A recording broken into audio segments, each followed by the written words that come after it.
그가 이르되 날이 세려하니 나를 가게 하라 하며 야곱이 이르되 당신이 나를 축복하지 아니하면 내가 당신을 가게 하지 아니하겠나이다 하니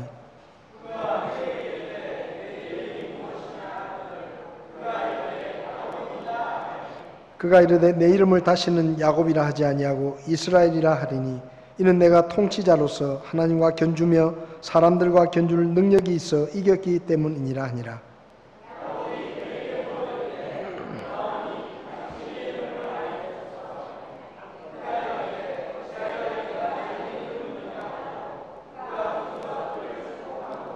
야곱이 그곳의 이름을 브니엘이라 하였으니 이는 그가 이르기를 내가 얼굴을 마주 대하여 하나님을 보았으나 내 생명이 보존되었다 하였기 때문이더라.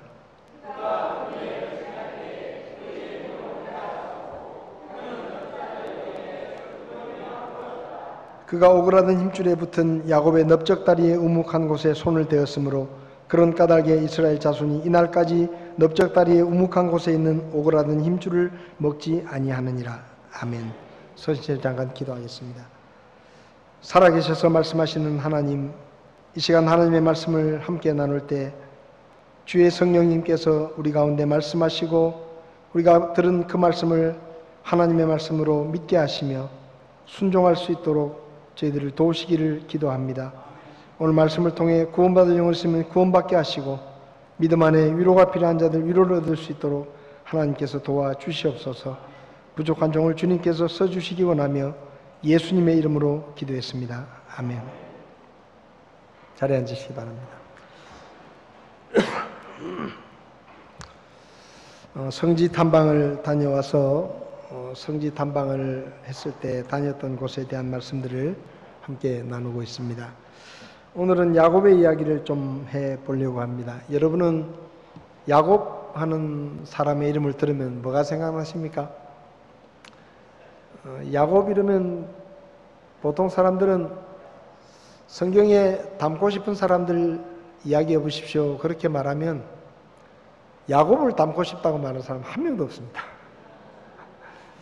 왜냐하면 야곱 이러면 뭔가 좀 아주 별로 좋지 않게 생각이 되고 또 왠지 모르게 좀 사기꾼 같기도 하고 욕심 많은 사람 같기도 하고 이래서 뭐 성경에 있는 인물을 누구를 닮고 싶습니까? 그러면 나는 야곱이 닮고 싶다고 그렇게 말하는 사람들은 제가 지금까지 한 번도 못 본 것 같아요. 뭐 요셉을 닮고 싶다, 아브라함을 닮고 싶다 뭐 그런 얘기는 많이 하는데 대체적으로 야곱에 대해서는 좀 부정적인 생각들을 많이 가지고 있습니다. 오늘 이 야곱에 대한 이야기를 좀 함께 나누면서 먼저 야곱의 생애를 좀 간략하게 좀 살펴보면 좋겠습니다. 야곱은 아버지 이름이 뭐죠? 야곱의 아버지가 누굽니까? 이삭이죠. 이삭이 40세에 결혼을 했는데 20년 동안 자식을 낳지 못합니다. 성경에 나오는 인물들을 보면 결혼해가지고 뭐 20년, 30년 자식을 낳지 못하는 것은 아주 뭐 유행처럼 예사로운 일인데 이 이삭도 40살에 결혼을 했는데 참 믿음이 좋은 사람이었지만 20년 동안 자식을 못 낳았어요. 20년 만에 리브가에게서 자식을 얻었는데 쌍둥이를 얻었습니다. 오늘 아침에 우리 전사님이 쌍둥이를 데리고 딱 교회 들어오시는데 참 부자다 이런 생각이 들더라고요. 쌍둥이를 낳았는데 그 형이 에서고 동생이 야곱입니다. 형은 아주 성격이 활달해서 사냥을 좋아해가지고 사냥을 해서 짐승을 잡아오면 그것으로 요리를 해서 아버지를 기쁘게 했기 때문에 아버지는 형을 좋아했습니다. 근데 야곱은 성품이 아주 온순하고 또 집안일을 잘 도와드렸기 때문에 어머니가 야곱을 또 특별히 좋아했습니다. 그러니까 아버지는 형 편이고 어머니는 동생 편이었습니다. 별로 안 좋은 겁니다, 이거. 집에서 부모가 자식을 똑같이 사랑해야지 뭐 누구는 누구를 좋아하고 이리 별로 안 좋은데 어쨌든 뭐 성경에 나오니까 제가 이야기를 하는 겁니다. 어느 날 야곱이 팥죽을 요리를 하고 있는데 형이 사냥해서 돌아오죠. 사냥하느라고 지쳤는지 배가 고팠고 야곱에게 야, 그 팥죽 좀 먹게 해달라고 부탁을 하니까 야곱이 형을 빤히 쳐다보더니 내가 팥죽 주면 형은 나한테 뭐 줄 거요? 장자권을 나한테 넘기시오. 그렇게 말을 하죠. 그러니까 이 에서가 뭐라고 말하는가 하면 야, 내가 지금 배가 고파 죽겠는데 그놈의 장자권이 뭐 필요하겠냐? 아, 일단 너 가져라. 그리고 장자권을 넘겨줍니다. 야곱이 한마디 더 합니다. 형, 맹세해라, 맹세. 나한테 장자권을 주겠다고 맹세를 해라. 근데 에서가 또 맹세까지 해요. 맹세까지 하고 장자권 너 가져라 하고는 팥죽 한 그릇하고 떡을 받아가지고 먹고 나갑니다. 창세기 25장 34절을 보면 에서는 이와 같이 자기의 장자권을 업신여겼더라 라고 그렇게 기록하고 있습니다. 어쨌든 그렇게 장자권이 형에게서 야곱에게로 넘어갔습니다. 근데 이 이야기를 아버지도 들었고 어머니도 들었겠죠. 뭐 야곱이 팥죽을 주고 에서가 장자권을 넘겨줬다더라 그런 얘기를 아마 가족들도 알았을 것입니다. 근데 아버지 이삭은 그 얘기를 장난처럼 생각했을지 모릅니다. 그래가지고 나이가 들어서 이제 눈이 좀 침침해지고 죽을 때가 다 돼가니까 에서만 따로 싹 불러가지고 에서야, 내가 이제 죽을 때가 다 돼가는데 네가 사냥을 해서 그 요리를 해오면 내가 너에게 장자의 축복을 해주겠다. 그리고 몰래 불러가지고 이야기를 합니다. 왜냐하면 그게 야곱에게 알려지면 야곱이 장자권 나한테 넘어왔는데 왜 나를 축복하지 않느냐 뭐 이런 일을 할지도 모르니까 어쨌든 몰래 에서에게 장자의 축복을 하려고 이야기를 했는데 그 이야기를 리브가가 듣습니다. 가만히 들으니까 자기 남편이 몰래 에서를 축복하려고 하는 거예요. 장자의 축복을. 근데 리브가는 누구 편이에요? 야곱 편이에요. 이거 그 에서가 장자권을 동생 야곱에게 물려줬는데 넘겨줬는데 이게 뭔 짓이냐 이게. 안 되겠다. 야곱이 장자권의 축복을 받게 해야 되겠다. 그래가지고 에서가 사냥을 하러 간 사이에 야곱을 에서처럼 분장을 시키고 요리를 딱 해가지고는 평소에 에서가 요리한 것처럼 해가지고 이삭에게 들여보내죠. 이삭이 묻습니다. 네가 에서냐? 그러니까 야곱이 에서입니다. 그러니까 목소리가 아닌 것 같은데 제가 목이 좀 잠겨가지고 에서입니다. 에서. 만져보십시오. 만지니까 털이 막 많거든요. 그래서 이삭이 에서인 줄 알고 야곱에게 장자의 축복을 합니다. 그 축복이 끝나고 에서가 돌아왔습니다. 에서가 돌아와가지고 요리를 해가지고 아버지한테 가니까 아버지, 자 이제 요리를 장자 축복해 주십시오. 무슨 소리냐? 금방 나는 축복 다 했다. 누구한테요? 에서한테 했다. 에서한테. 제가 했었는데 제가. 그래서 에서가 야곱이 자기를 가장하고 아버지를 속였다는 것을 알고 야곱을 죽이려고 합니다. 장자권 넘겨준 것도 배가 아픈데 장자의 축복까지 동생한테 넘어갔으니 얼마나 화가 나겠어요. 더군다나 눈먼 아버지를 속이고 그 짓을 했으니까 에서가 화가 나서 동생을 죽이려고 했고 야곱은 도망을 칩니다. 바단 아람에 있는 외삼촌 집으로 도망을 치는데 그때 야곱의 나이가 한 75세에서 77세쯤 되었을 때입니다. 지금 나이로 생각하면 아이고 뭐 70 먹은 노인이 이렇게 생각하겠지만 그 당시에는 요즘 나이로 치면 70세 하면 한 45세 이 정도 나이라고 볼 수 있습니다. 어쨌든 형을 피해서 브엘세바를 떠나서 바단 아람으로 도망을 가다가 베델이라는 곳에 이르렀을 때 그냥 길에서 자는 거예요. 돌을 베고 자는데 꿈에 사닥다리가 나타나고 천사들이 오르내리는 것을 봤습니다. 그리고는 하나님께서 야곱에게 말씀하시죠. 나는 네 할아버지 아브라함의 하나님이고 이삭의 하나님이다. 그리고 내가 너와 함께 하겠다. 내가 너를 떠나지 않겠다. 약속을 하십니다. 그래서 야곱이 잠을 깨가지고 하나님의 약속을 믿고 거기다 제단을 쌓고 제사를 드리고 그곳을 베델이다 라는 이름으로, 하나님의 집이다 라는 이름으로 부르고 바단 아람으로 갑니다. 그 베델에서 야곱은 하나님께 약속을 합니다. 하나님이 저와 함께 하시고 저를 지켜주시겠다고 약속하셨는데 하나님이 정말로 저를 지켜주시고 저와 함께 해주셔서 제가 다시 이 고향으로 돌아오면 제가 이곳에 와서 하나님 앞에 예배를 드리고 11조를 하나님께 바치겠습니다. 그렇게 서원을 하고 도망을 갑니다. 하란에서 외삼촌 라반을 만나는데 20년 동안 거기 삽니다. 근데 야곱은 아주 잔꾀가 많은 사람이고 또 다른 사람을 속이는 일에 관한 아주 전문가라고 할 수 있는데 외삼촌 라반은 야곱보다 한 수 위에 있는 사람입니다. 그래가지고 외삼촌 집에 가가지고 20년 동안 된통 당합니다. 라헬을 사랑해가지고 외삼촌 내가 7년 동안 공짜로 일을 해줄 테니까 저 라헬을 나한테 아내로 주시오. 좋다. 그 7년 동안 일을 했어요. 결혼식을 합니다. 그리고 첫날 밤을 보냅니다. 아침에 눈을 떠보니까 자기하고 첫날 밤을 보낸 그 여자가 라헬이 아니고 언니 레아예요. 쫓아가가지고 외삼촌이 뭔 일이냐 말이지. 왜 나를 속였느냐. 속인 게 아니고 우리 고장 풍습이 그렇다. 언니가 결혼 안 해도 되게 동생을 결혼시키냐. 할 수 없다. 네가 다 결혼해라. 그 라헬은 언제 줄 건데요? 7년 더 일해라. 7년. 그래서 7년 동안 더 일을 하겠다고 약속을 하고 라헬과 결혼을 하죠. 14년이 지납니다.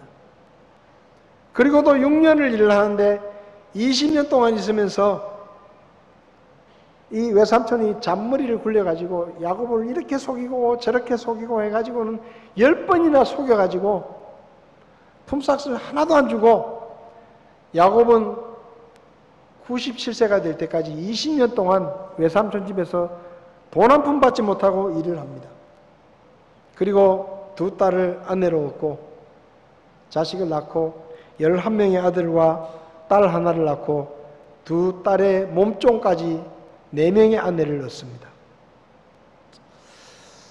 억울하게 20년이 흘러갔습니다. 그런데 하나님께서 야곱의 억울함을 풀어주셨어요. 왜냐하면 베델에서 내가 너와 함께하고 너를 도와주겠다고 약속을 하셨기 때문에 하나님께서 20년 동안 받지 못했던 품삯을 한꺼번에 다 챙길 수 있도록 야곱에게 특별한 방법으로 그의 품삯을 챙겨주십니다. 그래서 큰 부자가 됩니다. 그런 다음에 하나님께서 야 이제 고향으로 돌아가라 그렇게 말씀하셔서 고향으로 돌아갑니다. 근데 외삼촌 입장에서 보면 20년 동안 땡전 한 푼 안 부고 부려먹다가 하루아침에 그냥 큰 재산을 넘겨주고 야곱이 떠난다 그러니까 기분 나쁠 거 아니에요. 그래서 야곱은 외삼촌에게 말도 안 하고 도망을 칩니다. 외삼촌이 자기를 해칠까 봐. 도망을 치는데 외삼촌이 쫓아오죠. 근데 하나님께서 또 보호해 주십니다. 어쨌든 20년 만에 이제 고향으로 돌아가는데 야곱에게 가장 신경 쓰이는 것이 뭔가 하면 형 에서였습니다. 20년 전에 형이 자기를 죽이려고 했는데 이제 20년 만에 고향으로 돌아가면서 형의 마음을 좀 얻어보려고 출발을 하면서 종들을 먼저 보냅니다. 종들을 먼저 보내가지고 형을 달래입니다. 이렇게 달래죠.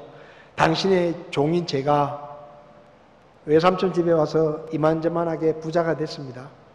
근데 이 모든 것이 다 형님의 은혜입니다. 제가 가진 것 전부 형님 겁니다.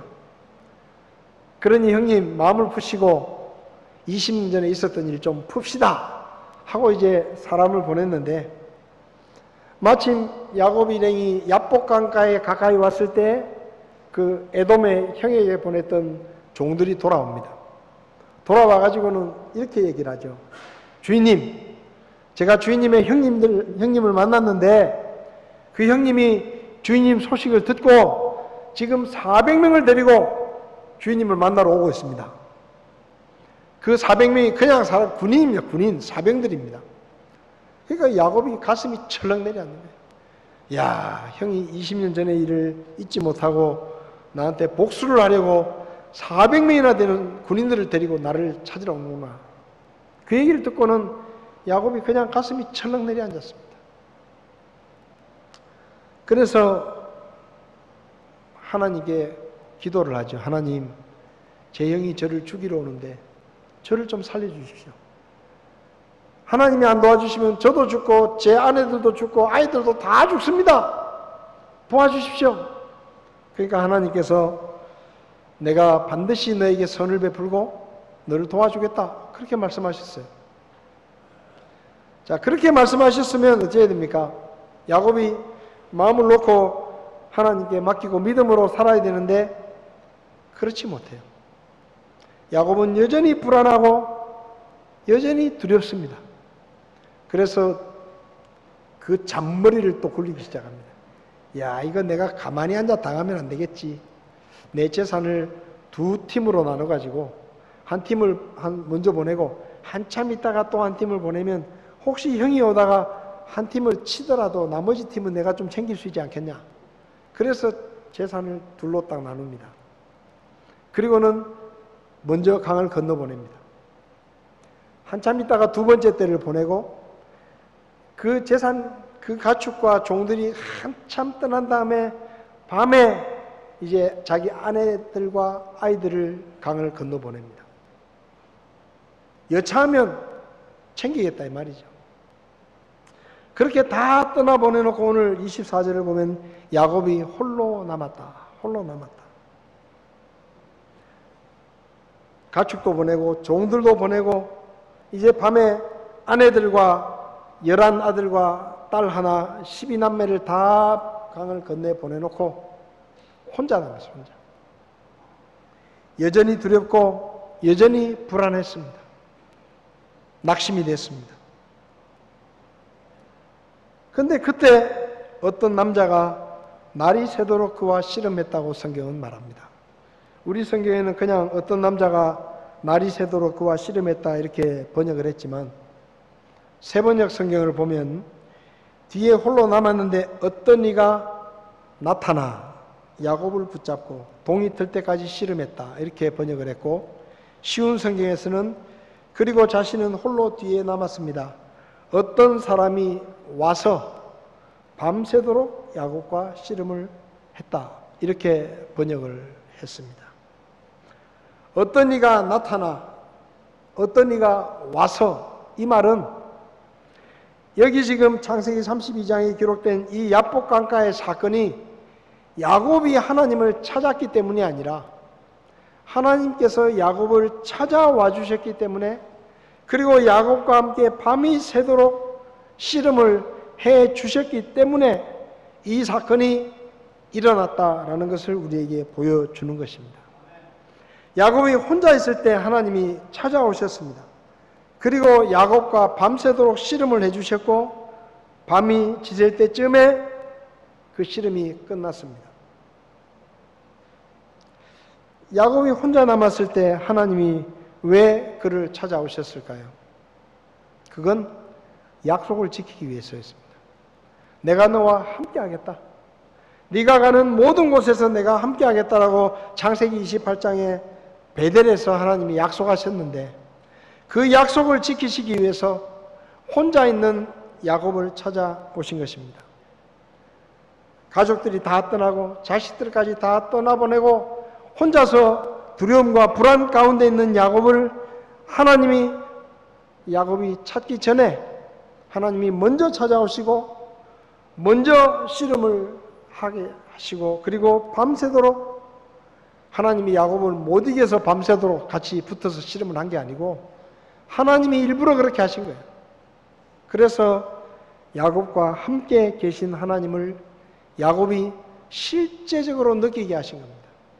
이때까지는 하나님이 그냥 말씀으로만 하셨어요. 내가 너와 함께한다. 내가 너를 떠나지 않는다. 그런데 그 말씀을 믿지 못하고 여전히 혼자서 불안해하는 이 야곱에게 하나님이 직접 찾아오시고 그리고 밤새도록 같이 씨름을 하면서 야곱에게 하나님이 함께 하신다는 것이 사실이라는 것을 생생하게 경험할 수 있도록 하나님이 직접 찾아와 주신 것입니다. 창세기 28장을 보면 하나님께서 야곱에게 약속하십니다. 15절에 보라, 내가 너와 함께 있어 내가 가는 모든 곳에서 너를 지키며 너를 이 땅으로 다시 데려오리라. 내가 내게 말한 것을 행할 때까지 너를 떠나지 아니하리라. 내가 너와 함께 있고 모든 곳에서 너를 지키고 이 땅으로 다시 데려오겠다. 그리고 내가 말한 것을 행할 때까지 너를 떠나지 않겠다. 이게 하나님의 약속이었습니다. 이 약속을 들었을 때 야곱은 이 약속을 믿었습니다. 그리고 제단을 쌓고 하나님께 예배를 드리고 하나님이 정말로 나와 함께 계셔서 내가 다시 이 땅으로 돌아오게 하시면 내가 이곳에 와서 제단을 쌓고 예배를 드리고 하나님 앞에 11조를 드리겠습니다 하고 서원을 했죠. 그리고 20년이 지났어요. 근데 20년이 지난 다음에 야곱은 형이 400명이나 되는 사람들을 데리고 자기에게 복수를 하러 오고 있다는 소식을 듣고 하나님의 말씀을 잊어버린 겁니다. 그리고 혼자 남았다고 생각한 거예요. 내 곁에는 아무도 없구나. 아내도 떠나고 자식도 떠나고 이제 나는 혼자 남았구나. 그때 하나님께서 야곱을 찾아오십니다. 왜요? 혼자가 아니라는 것을 알려주시기 위해서요. 사실 하나님은 계속해서 야곱과 함께 계셨습니다. 야곱의 생애를 보면 하나님이 야곱과 함께 계셨다는 것을 우리는 잘 알 수 있습니다. 이삭이 죽기 전에 에서를 축복하려고 하셨을 때 몰래 에서를 불러가지고 비밀스럽게 이야기를 했습니다. 그런데 그 얘기를 리브가가 듣습니다. 그게 우연일까요? 하나님께서 야곱 편에 서주신 거예요. 야곱 편에 서주신 겁니다. 아무리 아버지가 눈이 어둡다고 하더라도 자식을 알아보지 못하겠습니까? 형과 동생을 구별하지 못하겠어요? 근데 이삭이 속아 넘어갑니다. 그게 우연이라고 생각하십니까? 하나님이 야곱 편에 서게 해서 주신 거예요. 그리고 베델에서 형을 피해서 도망갈 때 하나님이 나타나 주셨어요. 그리고 다시 한번 함께 하겠다고 약속하셨습니다. 20년을 일하고도 아무런 품삯을 받지 못하는 억울한 삶을 살았을 때 빈손으로 돌아올 수도 있었지만 하나님께서 특별한 방법으로 야곱에게 20년 동안의 품삯을 다 챙겨주십니다. 그게 우연이라고 생각하십니까? 하나님이 그렇게 하신 거예요. 창세기 31장을 보면 야곱이 그렇게 말합니다. 5절에 보면 그들에게 이르되 내가 당신들 아버지의 얼굴빛을 보는데 그것이 나를 향해 전과 같지 아니하도다. 그러나 내 아버지의 하나님께서 나와 함께 하셨느니라. 그래서 하나님이 나에게 챙겨주셨다 이거예요. 하나님이 아니었으면 나는 빈털터리가 됐을 텐데 나와 함께 계신 하나님께서 내 억울함을 아시고 나에게 갚아주셨다는 것입니다. 외삼촌 라반이 찾아왔을 때도 야곱은 그렇게 말합니다. 하나님이 아니었다면 나는 빈털터리가 됐을 텐데 하나님이 내 품삯을 챙겨주셔서 내가 외삼촌에게 내 품삯을 받고 이제 부자로 돌아가게 하셨습니다. 하나님은 계속 야곱과 함께 계셨습니다. 야곱이 에서에게서 자기를 살려달라고 기도했을 때도 하나님은 직접 응답해 주셨어요. 그런데 지금 야곱은 혼자 남아서 그 말씀을 잊어버리고 혼자서 불안에 떨고 있는 겁니다. 그래서 하나님께서 직접 야곱을 찾아오시고 그와 함께 한밤을 지내시면서 하나님이 그와 함께 계신다는 것을 경험을 통해서 깨닫도록 해주신 겁니다. 어쩌면 처음에 야곱은 그분이 하나님인지 몰랐을지 모릅니다. 그래서 씨름을 하고 나를 보내달라 하니까 끝까지 붙들고 당신이 나를 축복하지 않으면 내가 당신을 보낼 수 없습니다. 지푸라기라도 붙잡는 심정으로 붙들고 늘어지죠. 누군지도 모르고. 그때 하나님이 물으시죠. 내 이름이 뭐냐? 야곱입니다. 앞으로는 야곱이라 하지 말고 이스라엘이라고 해라. 네가 하나님과 겨루어서 이겼다. 그때 야곱은 그분이 하나님이시라는 것을 깨닫습니다. 당신의 이름이 뭡니까? 하나님이 말씀하시죠. 왜 이름을 묻느냐? 몰라서 묻냐 이 말이에요. 그래서 야곱은 그곳의 이름을 브니엘이라고 이름을 짓습니다.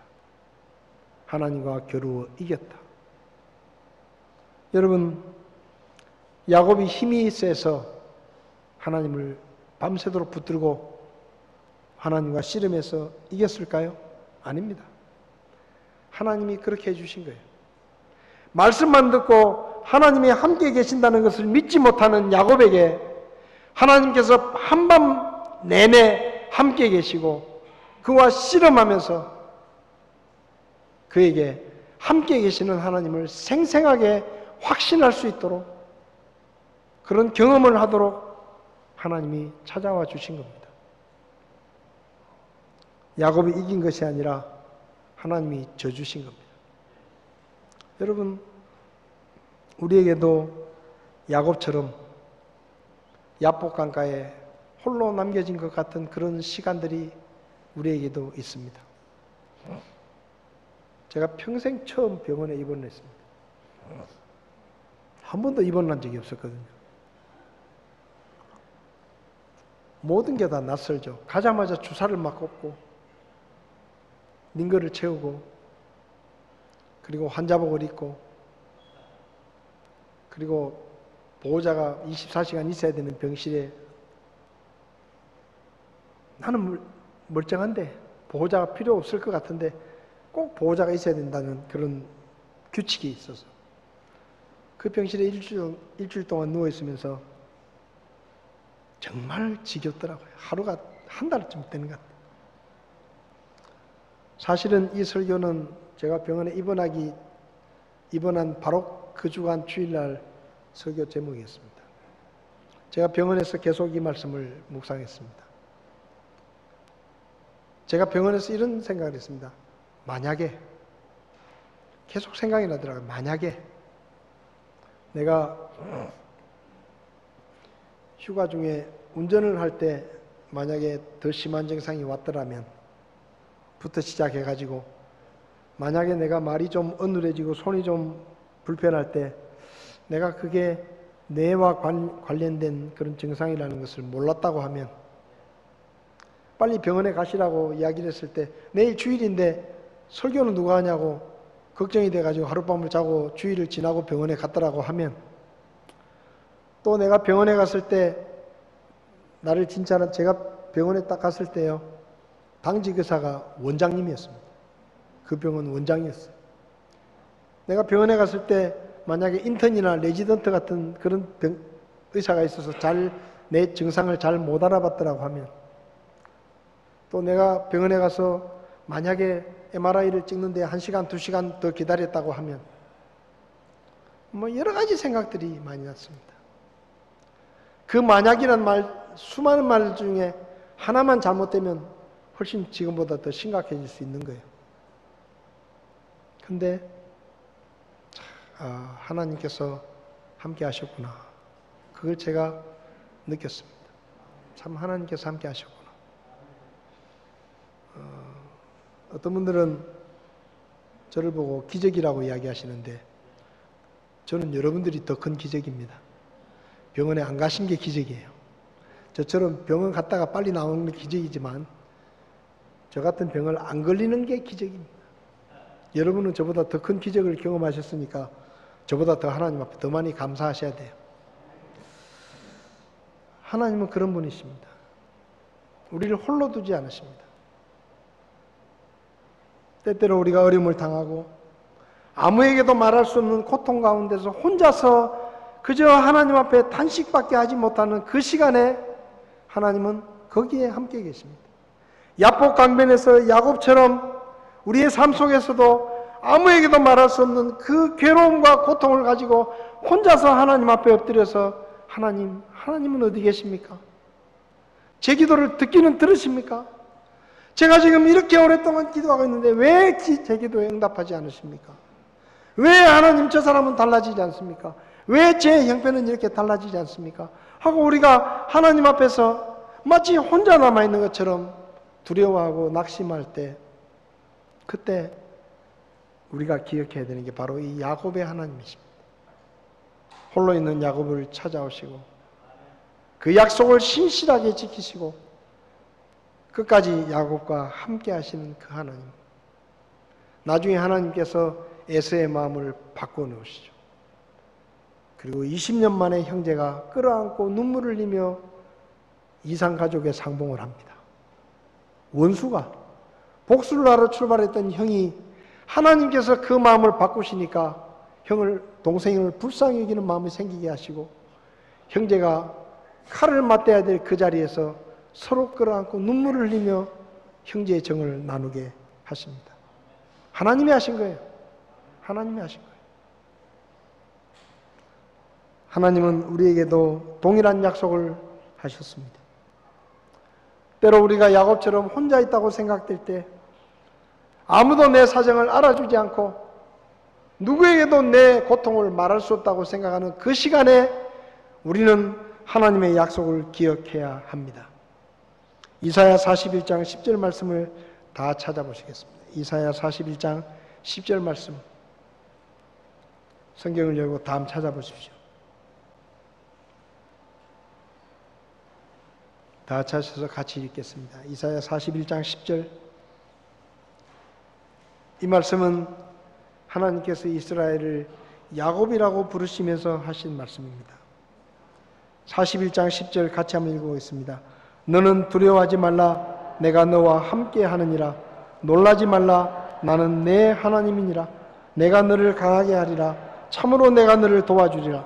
참으로 내가 내 의의 오른손으로 너를 떠받쳐 주리라. 내가 너와 함께 한다. 두려워하지 마라. 놀라지 마라. 나는 다른 사람의 하나님이 아니라 너의 하나님이다. 이게 우리를 향한 하나님의 약속입니다. 이스라엘에게 주신 말씀이지만 우리에게 동일하게 하신 말씀이에요. 여러분, 야복 강변에서 홀로 남았다고 두려워하고 불안해 떨 때, 그런 마음이 들 때 이 말씀을 우리가 기억해야 되는 거예요. 두려워하지 마라. 내가 너와 함께한다. 마태복음 28장 19절 20절도 마찬가지입니다. 여러분, 마태복음 28장 19절 20절에서 예수님께서 제자들에게 약속하셨죠. 보라, 내가 세상의 끝까지 항상 너희와 함께 있느니라. 예수님이 하셔서 직접 하신 말씀입니다. 그런데 여러분, 그 예수님이 누구십니까? 우리가 머리끝부터 발끝까지 더럽고 추한 죄인이었을 때, 우리가 멸망당해야 될 사람이었을 때 하나님께서 우리를 찾아오셔서 임마누엘의 하나님으로 우리에게 오신 분이 바로 예수님이십니다. 그분이 우리에게 약속하셨어요. 내가 세상의 끝까지 항상 너희와 함께 있느니라. 혹시 야복 강가에서 야곱처럼 하나님, 저 혼자네요. 아무도 없어요. 다 떠났어요. 근데 하나님도 저를 버리신 것 같아요. 하나님, 어디 계세요? 하고 탄식하며 낙심하고 두려워할 때 우리는 믿음의 눈으로 우리를 찾아오시는 하나님을 볼 수가 있어야 합니다. 우리 곁에 함께 계시는 하나님을 볼 수가 있어야 합니다. 왜요? 약속하셨기 때문에. 내가 너와 함께 하느니라. 두려워하지 말라. 놀라지 말라. 내가 세상 끝날까지 너희와 항상 함께 있으리라. 누가 약속하셨습니까? 하나님이 하셨습니다. 하나님은 우리를 모른 척 하시거나 우리를 혼자 던져 놓으시거나 우리를 홀로 두고 떠나버리시는 분이 절대로 아닙니다.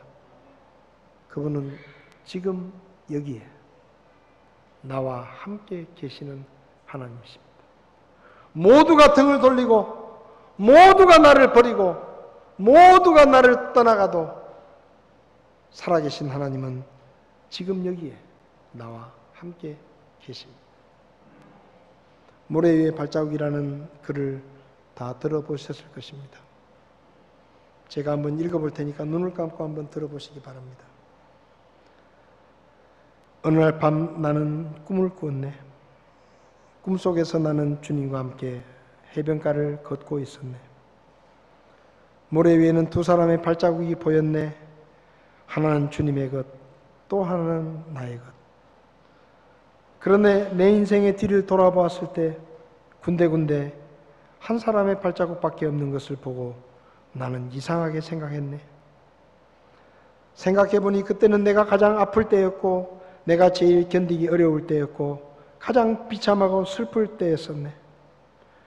그래서 나는 옆에 계신 주님께 물었네. 주님께서는 제가 주님을 따르기로 작정했을 때 나와 늘 함께 해주시겠다고 약속하지 않으셨습니까? 그런데 제가 가장 아프고 어렵고 힘들 때, 제가 가장 주님을 필요로 했을 때, 그때 주님께서는 왜 저를 홀로 두고 떠나셨습니까? 주님은 그때 어디 계셨습니까? 그때 주님께서 이렇게 대답하셨네. 나의 귀하고 소중한 아이야, 난 너를 사랑하며 너를 한 번도 떠난 적이 없단다. 내가 힘들고 괴로울 때 내가 보았던 그 한 사람의 발자국은 내 발자국이 아니라 너를 등에 업고 걸었던 내 발자국이니라.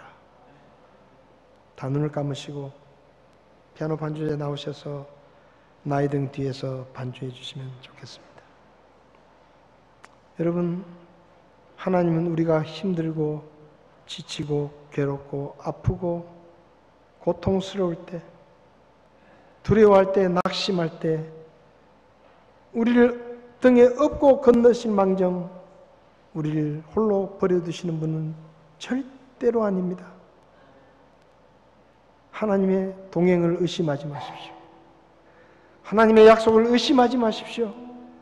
지금 홀로 남아져 있는, 그렇게 보이지만, 모두가 나를 향해 등을 돌리고 떠나버린 것처럼 보이지만, 아무도 내 기도에 귀를 기울이지 않는 것처럼 보이지만, 바로 거기에 우리의 약속하신 하나님께서 나와 함께 계시다는 사실을 잊어버리지 마시기 바랍니다. 믿음의 눈으로 바라보시기 바랍니다. 평안히 길을 갈 때 보이지 않아도 지치고 고나여 넘어질 때 다가와 손 내미시는 하나님, 그 하나님이 우리 하나님이십니다.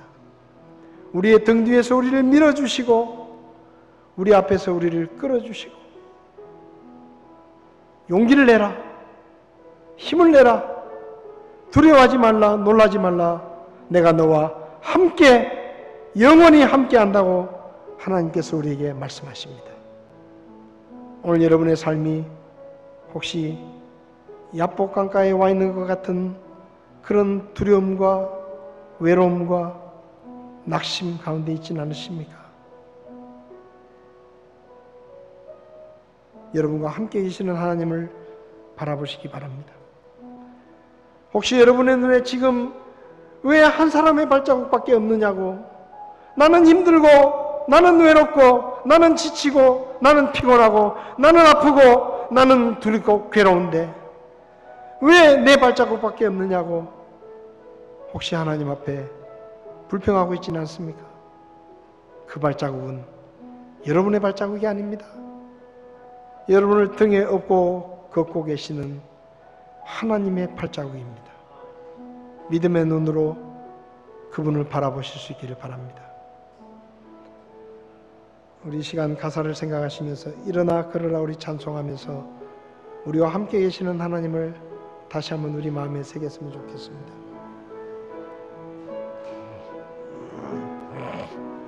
우리 자리에서 일어나셔서 같이 하시겠습니다. 나의 등 뒤에서 나를 도우시는 주, 나의 인생 길에서 지치고 고나여 매일처럼 주저앉고 싶을 때 나를 밀어주시네. 일어나 걸어라, 내가 새 힘을 주리니. 일어나 너 걸어라, 내 너를 도우리. 나의 등 뒤에서, 나의 등 뒤에서 나를 도우시는 주. 평안히 길을 갈 때 보이지 않아도 지치고 고나여 넘어질 때며 다가와 손 내미시네. 일어나 걸어라, 내가 새 힘을 주리니. 일어나 너 걸어라, 내 너를 찬송을 멈추시고 잠시 눈을 감으시겠습니다. 혹시 여러분 가운데 목사님, 저는 교회를 왔지만 아직 예수님을 믿지 않습니다. 제 인생이 힘들고 어렵고 고난 가운데 있을 때 저도 함께 하시는 하나님과 함께 살기를 원합니다. 오늘 저도 예수님을 믿고 하나님의 자녀가 되고 죄를 용서받고 하나님과 영원히 동행하는 그런 믿음의 삶을 살기 원합니다. 혹시 그런 분이 계시면 저도 오늘 예수님을 믿기 원합니다. 저도 이제 제 인생을 홀로 살고 싶지 않습니다. 저와 함께 계시는 하나님과 함께 이 믿음의 길을 걸어가기 원합니다. 저도 오늘 예수 믿고 구원받기 원합니다. 그런 분 계시면 오른손을 잠깐 들어주시면 제가 기도해 드리겠습니다. 그런 분 계시지 않습니까? 여전히 인생길을 혼자 가고 계시지 않습니까? 하나님께서 여러분과 함께 하기를 원하십니다. 여러분이 예수님을 믿고 구원받으면 하나님이 여러분의 아버지가 되시고 하나님이 여러분과 함께 동행해 주시고 여러분을 홀로 두지 않고 영원히 함께 해 주실 것입니다. 오늘 그 예수님을 믿지 않으시겠습니까? 저도 예수님 믿고 구원받기 원합니다. 그런 분 주저하지 마시고 오른손을 들어주시면 제가 기도해 드리겠습니다. 성도 여러분, 우리는 혼자가 아닙니다. 야복강변에 혼자서 서 있을지라도 거기 하나님이 함께 계십니다. 그 하나님을 바라보시기 바랍니다. 여러분의 삶이 힘들고 지치고 피곤하고 낙심되고 하는 일이 잘 되지 않고 어려움이 닥치고 병들고 약해졌을 때, 그때도 주님은 여러분과 함께 계십니다. 약속의 말씀을 믿으시기 바랍니다. 볼지어다 내가 세상 끝날까지 너희와 항상 함께 하시겠다고 하신 하나님의 약속을 붙들고 믿음으로 주님을 바라보며 계속해서 믿음의 길을 걸어가시기 바랍니다. 강을 건너시기 바랍니다. 두려움에 빠져서 강을 앞에 두고 망설이지 말고 믿음으로 강을 건너 약속의 땅으로 들어가시기를 바랍니다. 하나님의 놀라운 축복이 여러분을 기다리고 계실 것입니다.